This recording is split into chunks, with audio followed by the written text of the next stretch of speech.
50,000 जरी हेल्मेट घेतला आणि ऍक्सिडेंटच्या टाइमला तो उडून गेला तर त्याचा काय फायदा? 50,000चा हेल्मेट असेल किंवा 5,000चा हेल्मेट असेल, पण ऍक्सिडेंटच्या टाइमला आपल्याला सेफ काय ठेवणार ही त्याची साईज डिपेंड करतं, ना की प्राइस. सगळ्यात बेसिक आणि सिंपल गोष्ट आहे की आपल्या स्वतःसाठी हेल्मेटची साईज कशी डिसाईड करायची, पण तेच भरपूर लोकांना माहिती नसतं. भरपूर लोक हेल्मेट घ्यायला गेल्यावर गाडीचा कलर आणि पॅटर्न सोबत हेल्मेट मॅच करायला बघतात आणि त्याच नादामध्ये सेफ्टी कॉम्प्रोमाइज करतात.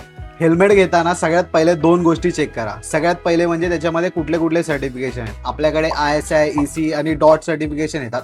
त्याच्यामध्ये त्याचे सेलची कॅपॅसिटी किती आहे ते चेक केलेलं असतं. दुसरी गोष्ट म्हणजे हेल्मेटची साईज काय आहे. तुम्ही जो पण हेल्मेट घेणार असाल तो सगळ्यात पहिले तर जो बलकलावा तुम्ही राईडच्या टाइमला यूज करणार आहे त्याच्यासोबत तुम्ही तो घालून बघा. जर तुम्हाला एका कंपनीची एखादी साईज येत असेल, समजा SMKची L साईज मला येते, तर कंपल्सरी नाही की बाकी सगळ्या कंपन्यांची L साईज मला येईल. प्रत्येक कंपनी वाईज त्याची साईज चेंज होऊ शकते.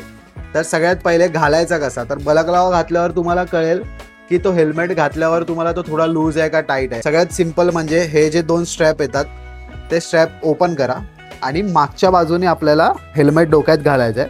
पुढून घालाल तर तो तुम्हाला नीट बसणार नाही, त्यामुळे मागून हेल्मेट घ्या आणि तो हळूच खाली खेचा.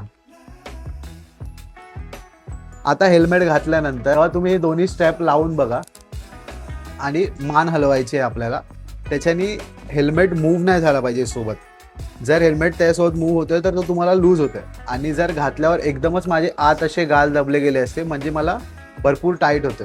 तर ही जी मला साईज आहे की मान हलवल्यावर हेल्मेट हलत नाहीये आणि एकदम गाल आतमध्ये दबले नाही जात आहेत, म्हणजे ही माझ्यासाठी बरोबर साईज आहे. या गोष्टी तर खूप बेसिक आहेत, पण हेल्मेट घेताना जर या छोट्या छोट्या गोष्टींकडे आपण लक्ष दिलं तर मोठा अपघात टळू शकतो. हेल्मेट घेताना या सगळ्या गोष्टींकडे तुम्ही लक्ष देता की नाही कमेंट करून नक्की सांगा आणि follow and subscribe for more such videos.